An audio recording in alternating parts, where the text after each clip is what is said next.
back again. Back to back, made back, stack the M's. Told him I miss Slim Shady, bag the M. Once he go black, he'll be back again. Tell him hoes that it's crunch time abdomen. Yes, I caught Mad Chanel and Mad. Hey guys, welcome back to my channel. So this video was highly requested, and a lot of people always ask me, how do you start a YouTube channel? I want to start a YouTube channel. What do I need? What do I have to do? You know, I don't think I can do this. How am I going to gain a following? You know, my social media ain't that popping, you know, all that fun stuff.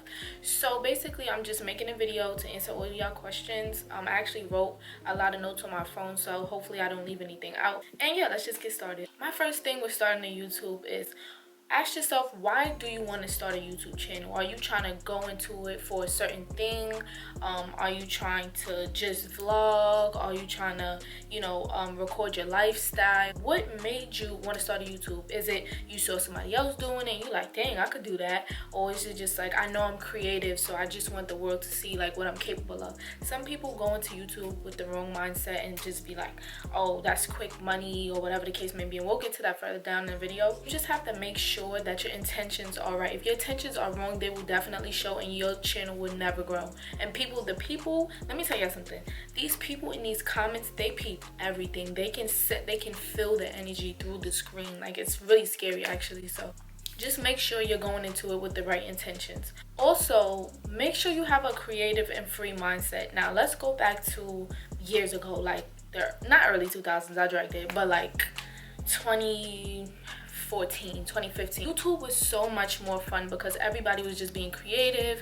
You know, everybody had a goal. Everybody was just kind of, you know, doing their own thing and not having the intentions of, oh, I just want to do something stupid or do something quick just to make money. That's when times were better. So I just personally feel like if you go into it with the mindset of, I know how to do this and I know how to properly teach it, I know different techniques of how to do it, how I want to do it, where I want to do it, you know, things like that, it'll really help you set a goal and stick straight to that goal. Now, I'm not saying you have to stick to one type of video, such as just doing hair or just doing makeup or just doing cooking videos, DIYs, you know, stuff like that. You can be versatile. Like, you don't have to stick to one thing, but just make sure that if you do it, put your all into it and let the people know that you're doing it, your intentions are genuine, and they'll automatically cling to you. Now, another thing that attracts a lot of viewers is great quality and lighting. I can't stress this enough. A lot of people think that you have to have some type of HD, expensive $700, $1,000 camera, and you really don't need that. Lighting as well. You don't need lighting that's $300, $400, you know, box lights all over the place like it's a studio. You don't necessarily need that, but if you want the best quality, you do have to invest in the best things. But say you're just starting your YouTube channel and you don't have all these things and you don't have the money to purchase all of these things. Use what you have. One of the best things that people can use that's so underrated is iPhones. Like, they make the best cameras. We take our best selfies, best videos, best pictures, etc. on our phone. So why can't you use it to make a YouTube video? Recently, one of my cousins, he has the 10X Max, I think it's called. I don't know, I don't have it. But we was recording on his phone, and that camera, I felt like the camera was clear. His phone camera, I felt like that camera was more clear than this camera. So I'm just like, wow, like, it's just so crazy how they make these cameras so HD and everything like that. I think it's really cool. So yeah, you can always start from your camera. If you have like a 6 or a 7, don't get me wrong, the front camera can work really good, but the back camera is really what gets that great quality. Also, with lighting, you can use daylight. Daylight is one of the best free lightings you can ever get, to be honest. Like, you just have to do it at a certain time, or, you know, whatever the case may be. Now, I'm not gonna lie, what I started off with was a Sony a5100 camera, and if you guys want me to do a review on that, I will do that also. And I have a Diva ring light. Now, the main reason why I purchased my Diva ring light and everything like that is because I make hair videos, so I have to make sure my lighting is on point so I know what I'm doing. And I paid $3 something for my Diva ring light, and I think 700 plus for my Sony a5100. So it was pricey, but the quality is really worth it. And honestly, I want to upgrade my camera to a Canon 7D or something like that. Also, just to backtrack a little bit, please, if you do have the money, please do not just go buying all this crazy stuff and all this equipment and you don't know what to do with it, because then at that point it's going to be a waste. Like, I mean, I guess you can learn over time, but why don't you just work with what you have, build up your audience, and then it'll pay for itself, to be honest. So you know, just use your resources and use what you can. It's not that serious. Just make sure your quality, your sound is good. Make sure you're not around a lot of noise and, you know, big highways and all that stuff that can add extra noise into your video, because a lot of people will zone out and then just click off your video. You want to make sure they watch your video from beginning to end, so that's very important as well. Another thing that's very important that I'm not even gonna lie to you, I slack so bad with consistency. Some days I'm really motivated, I want to make these videos. Some days I'm just like, F it, like I don't feel like it, I don't want to get up, you know, stuff like that. And that's actually really important. I feel like I would have been much further had I would have been more consistent with my channel. So I do have, you know, a little extra push and motivation around now, and I'll let you guys know why in another video. We're not gonna talk about that right now, but I just have this drive right now to just make videos. And another thing about me, I'm not these other YouTubers, no shade, or tea or shade, how about that?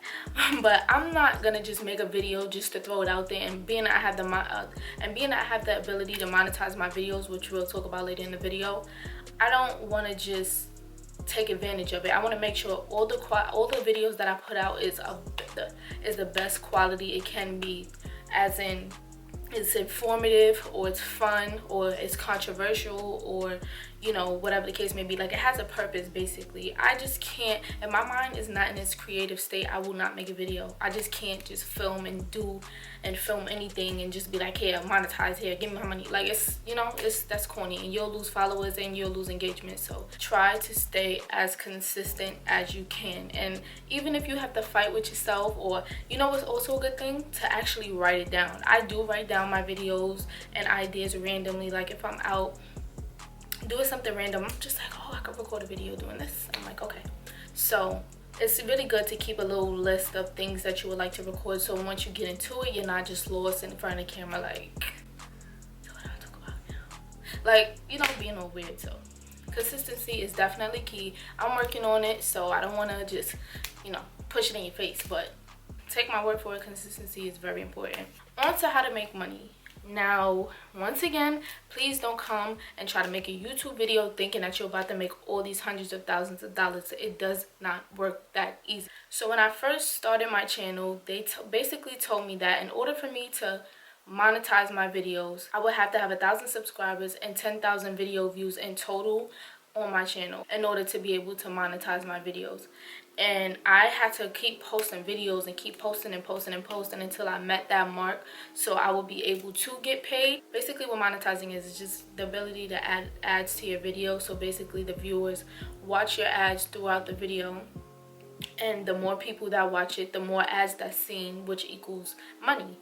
Now, on my first YouTube check, I believe I made $100 something, and the most I made on YouTube was like a little over 1,000. So it depends on your subscribers. Now, the only thing I don't really get about subscribers and money and how that works, I'm still kind of learning, is the fact that you can get like hundreds and hundreds of thousands of views, but the amount of money doesn't really match up to that. So that gives you an extra reason of why you should really go really hard to make good content so you can have a lot of views. Because don't think, oh, I got 10,000 views, I'm about to get $10,000 or even $1,000. Trust me, it does not work like that. Once you reach that 10,000 video views mark, basically they'll ask you if you can monetize if you want to monetize your videos. You place the ads in your video. Now, y'all know how some people, those little bars that's in a video and you feel like it's an ad every 5 minutes, that means they monetize their videos. Now, very popular YouTubers, sometimes they take it too far and just put an ad like every minute. And yeah, they're getting a lot of money for that, but it's just like the views are like, all right, another ad, really? Like another one? I don't even want to watch it anymore because it keeps having unskippable ads. That's very annoying. We don't control the ads that's placed on our videos. We just control the amount of ads that's on our videos, basically, if you understand what I'm saying. Another thing with monetization is you can't, like, in order to be able to monetize your video, you can't curse, you can't talk about anything sexual, you can't place certain music in there because you'll get a copyright, which will make you unable to monetize your video, period. So say you had this whole production of a video, you worked so hard, etc., and now you want to monetize it. They're going to send you right next to the $, which is the monetization symbol. It's going to turn yellow, and what that basically means that there's something in your video that's against the policies, so you'll be unable to post it. So say I post a video and I have Nicki Minaj music playing in the background. I believe it's up to a certain amount of seconds. I'm not sure, but sometimes I don't even really take my chances. So yeah, say I have her music in the background or whatever the case may be, they can take my whole video and make me unable to monetize my video. That's why sometimes when people post very controversial videos that's cursing and sexual and everything, they don't monetize it and you don't see ads throughout the video because they're just bugging. Like one YouTuber I know famous for that is Tana Mojo or Manjo, something like that. Her mouth is ridiculous. I love her so much.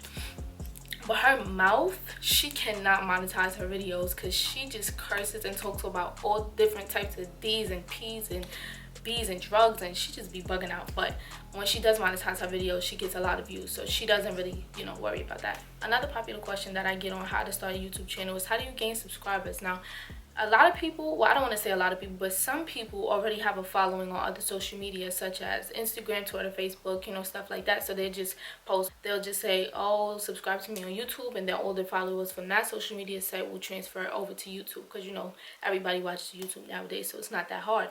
But if you have no social media following really, and you're starting YouTube, it is going to be a bit more challenging because you have to actually do way more for people to actually engage and be interested in your videos. So you remember that you are your biggest promoter. So anything you post, you have to promote promote it. It doesn't matter. People get annoyed, let them block you, delete you. It doesn't matter. At the end of the day, you got to get your views, right? You have to get your subscribers. You have to get people interested in you. Do things that makes you stand out. You have to keep the people interested, and you can post what I do is I post little previews on Instagram, I post little previews on Facebook, Snapchat, you know, stuff like that. And then they're like, oh, I wonder what this video is about, like a little trailer thing.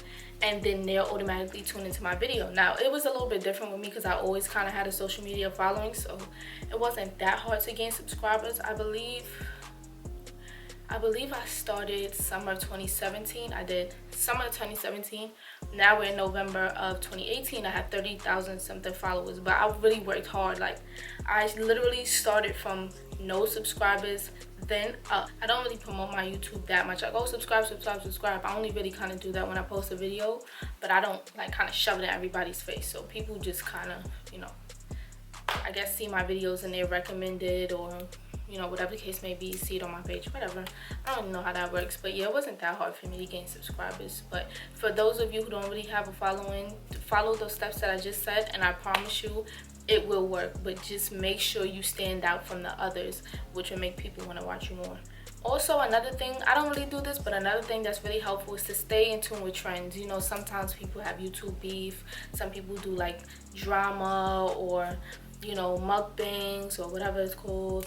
What else do people do? DIYs, hair colors, makeup, you know, product review, things like that. If you do more videos following that, I'm not a big fan of it, to be honest. I don't really like, you know, copying what a lot of people is doing. That's kind of annoying, and it's like, it makes me think like, if they did it, what's gonna make people want to watch me if they just, you know, whatever. Don't listen to me when I say that. That's just my personal preference. But if you stay in tune with trends and then make yourself stand out as well, you're bound to get some views on that video, which will lead to more subscribers.